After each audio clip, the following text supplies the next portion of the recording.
Dans cette vidéo, nous allons voir comment construire le réseau réciproque, à partir du réseau de Bravais que l'on appelle alors le réseau direct. Ce réseau réciproque est très important car il permet de simplifier l'interprétation des expériences de diffraction, comme je le montrerai sur d'autres vidéos. Prenons un réseau de Bravais quelconque, le plus général possible et donc triclinique, et représentons la maille de base de ce réseau. Rappelons que la maille triclinique s'appuie sur trois vecteurs de base de modules A, B et C quelconques, et d'angles alpha, bêta et gamma tout aussi quelconques. Dessinons deux plans de la famille des plans réticulaires 1, 0, 0. Ces plans sont parallèles aux vecteurs B et C et segmentent le vecteur A en une seule partie. Orientons la maille de telle sorte que les plans 1, 0, 0 soient perpendiculaires au plan de la représentation.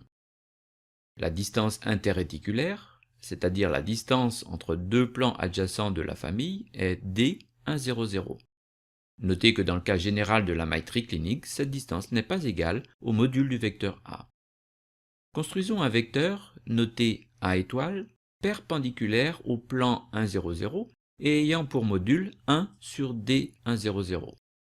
Comme les plans 1, 0, 0 sont parallèles aux vecteurs B et C, A étoile est par construction perpendiculaire à B et à C. Notez que comme le module de A étoile n'est pas une longueur mais l'inverse d'une longueur, il est nécessaire de définir une échelle pour le représenter. Cette échelle est arbitraire, mais une fois définie pour représenter A étoile, par exemple 1 angstrom-1 égale 3 cm, elle devra être utilisée pour toutes les grandeurs qui sont des inverses d'une longueur. Le vecteur A étoile est appelé le vecteur réciproque de A, l'étoile étant utilisée pour toutes les grandeurs réciproques, vecteurs, modules et angles.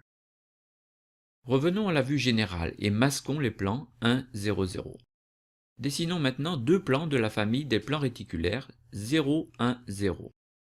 Comme tout à l'heure, construisons un vecteur réciproque que nous appelons cette fois-ci B étoile, perpendiculaire au plan 0, 1, 0 et de module égal à 1 sur D 0, 1, 0.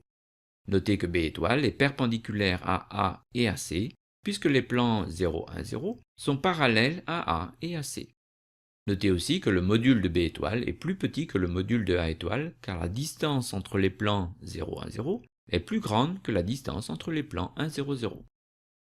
Construisons enfin de la même façon le troisième et dernier vecteur réciproque C étoile, à partir de la famille des plans réticulaires 0, 0, 1.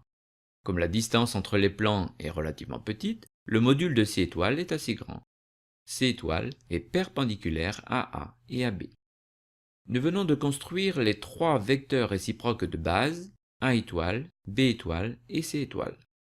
Ces trois vecteurs définissent un réseau, le réseau réciproque, et une maille, la maille réciproque ici notée en bleu. Par construction, chaque vecteur réciproque est perpendiculaire aux deux vecteurs directs complémentaires. A étoile est perpendiculaire à B et C, B étoile est perpendiculaire à A et C, C étoile est perpendiculaire à A et B. Il est donc facile de déterminer sa direction.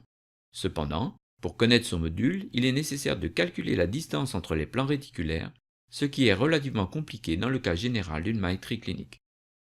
La construction que nous venons de faire pour les trois familles de plans 1, 0, 0, 0, 1, 0 et 0, 0, 1 s'applique à toute famille HKL de plans réticulaires. Par exemple, le vecteur réciproque entre le nœud origine et le nœud 1, 1, 1 du réseau réciproque, à une fois A étoile, une fois B étoile, une fois C étoile, est bien perpendiculaire au plan 1, 1, 1 du réseau direct, et son module est égal à l'inverse de la distance interréticulaire D 1, 1, 1 du réseau direct, c'est-à-dire la distance entre les plans réticulaires 1, 1, 1. Comme il y a un lien entre les nœuds du réseau réciproque, c'est-à-dire les extrémités des vecteurs du réseau réciproque, et les plans HKL du réseau direct, les nœuds du réseau réciproque sont repérés par HKL, de la même manière que les nœuds du réseau direct sont repérés par UVW. Regardons maintenant le plan AB d'un réseau de Bravais orthorhombique. Rappelons que dans un réseau orthorhombique, les vecteurs de base A et B, ici dessinés en rouge, sont de modules quelconques, et que l'angle gamma entre ces deux vecteurs est égal à 90 degrés. Dessinons en jaune le plan réciproque A étoile, B étoile de ce réseau direct AB bidimensionnel. Notez que les vecteurs A étoile et B étoile sont collinéaires respectivement à A et B, puisque les plans 1, 0, 0 sont perpendiculaires à A et que les plans 0, 1, 0 sont perpendiculaires à B. car l'angle gamma est égal à 90 degrés. Faisons varier le module du vecteur direct A horizontal. Nous voyons que le module du vecteur réciproque A étoile varie de façon inverse, ce qui est logique puisqu'il est égal à l'inverse de la distance entre les plans réticulaires 1, 0, 0 qui, elle, varie comme A. Nous avons bien entendu le même comportement entre B et B étoile, avec B étoile qui augmente lorsque B diminue et réciproquement.